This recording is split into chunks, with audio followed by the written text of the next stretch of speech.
Hello મિત્રો, તો આપણે આજે જો આપણા એરંડામાં આ ટાઈપની ઈયળ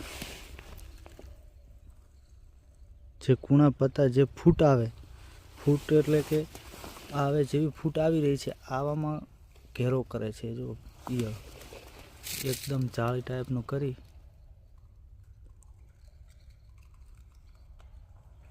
પછી બીજા પત્તા બતાવું તમને. જો